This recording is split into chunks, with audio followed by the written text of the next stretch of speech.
angels. I have come back with a new story today. It is called The Heart of Winter. It is winters now, so let's see what this story is going to tell us. This is a story about helping people. We all like to help people, don't we now? Once upon a time in Japan, there was a small tea house by the side of a mountain path. The tea house was owned by an old lady who lived there by herself. Every day, the old lady made wonderful rice dumplings, and all the travelers who passed by stopped to taste them. "What delicious rice dumplings," they all said, before continuing their journey, much refreshed. In the winter time, there was always snow in front of the tea house. The old lady had a hard time clearing it all away.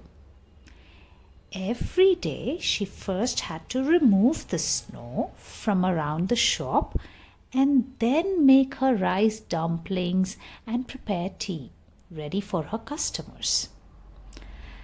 "This really is a hard task," muttered the old lady to herself as she shoveled the snow. "My back is breaking.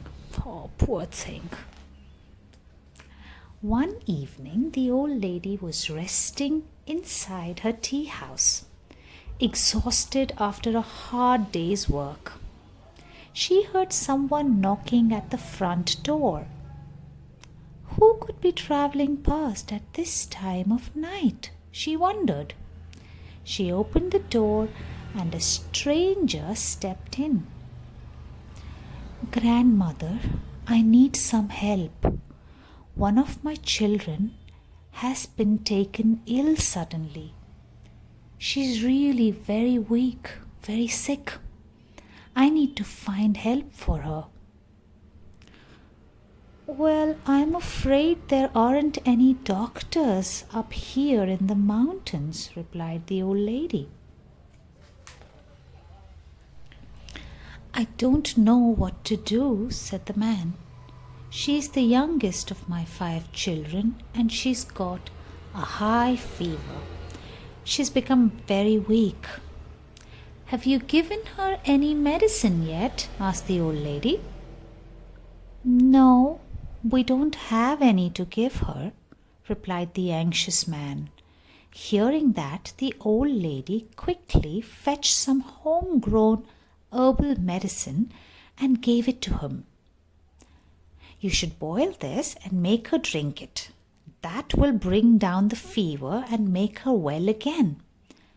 Why don't I come to your house and prepare it for her myself?" "That's very kind of you," said the man. "We live high up in the mountains. Follow me." The old lady lit a lantern and the two set out together into the stormy night. The wind soon blew out the lantern, and the old lady was afraid she would stumble and fall. "I can't see where I'm going without the light," she said. "Don't worry, grandmother," said the man. "I'll carry you." He lifted her up and made their way swiftly through the snow. The old lady was surprised at how easily he could find his way in the dark. When they arrived at the man's house, the old lady found the sick child moaning in pain. Her 3 brothers and her sister looked on anxiously. The old lady prepared her herbal medicine at once. "Drink this and you'll soon feel better," she told the child. She sat with the sick child all night long, giving her medicine and soothing her hot forehead with a cool, damp cloth. Isn't she nice? By the next morning, the fever had passed and the young girl was sleeping comfortably. "You have done us a big favor," said the man, and he and his wife bowed respectfully to the old lady to express their gratitude. "We are very poor, but we would like to give you something in return for your help." But the kind-hearted old lady refused to accept any gift. "Don't mention it," she said. "I'm just happy that your child is getting better." "Well, we will never forget your kindness to us," they said. The 4 children offered to walk the old lady back to her home. It was a beautiful morning. The snow had stopped falling and the sky was clear. The children set out in high spirits, flattening the crisp snow with their feet in order to make the journey easier for the old lady. Nice children. "Come this way, grandmother," they called. "We want to show you something beautiful." The children led the old lady to the edge of a frozen lake. The morning sun was shining brightly and the ice-covered lake was as clear as a mirror. The beauty of the ice and snow was reflected in the white surface of the lake. The old lady stood there silently, full of admiration for the breathtaking sight. I can only imagine how that must look. Beautiful. The tall trees at the edge of the lake were dusted with snow. Long, thin icicles hung from the tips of some of their branches. In the silvery light of the sun, the trees appeared to be covered with flowers of ice. "What a magical sight," thought the old lady. When they reached the old lady's tea house, the children said goodbye. "Take care," said the kind old lady as she watched them leave. As they turned to go, she spotted something strange. The children all had bushy brown tails peeping out of their clothes. She looked closer. "Why, they're little foxes!" she exclaimed. Oh my God! The old lady sat by the fire and made herself some tea while she thought about what had happened. So they were all foxes, she thought. The father fox disguised himself as a man and came to me because his child was sick. They deceived me. She poured herself more tea. Well, it doesn't matter anyway. Being sick is as bad for an animal as it is for a person. I'm glad that I was able to help her. Yeah, that's right. Not long afterwards, there was a spell of bad weather. It snowed all day, every day.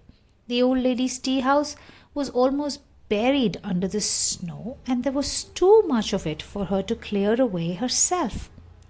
Oh dear, my house will collapse under the weight of all this snow if I don't do something, she sighed. Suddenly she heard the sound of singing nearby. What must that be? The old lady opened her door and looked out. To her surprise, she saw 2 large foxes and 5 little foxes shoveling snow from her roof and the path outside her house. The foxes sang merrily as they shoveled the snow out of the way. The old lady realized it was the fox family she had helped earlier in the winter. They had come to return her favor. Nice. After the work was finished, the old lady invited the fox family into her house for some tea and rice dumplings. "Thank you for all your help today," she said. "Not at all," said the fox couple. "We simply wanted to return your kindness to you." The 5 little foxes were having a good time.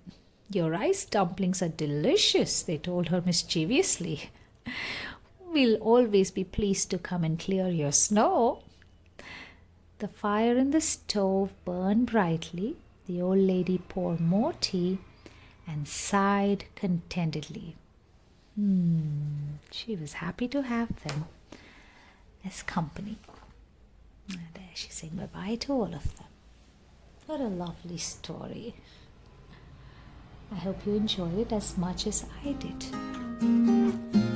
I'll see you soon with another story.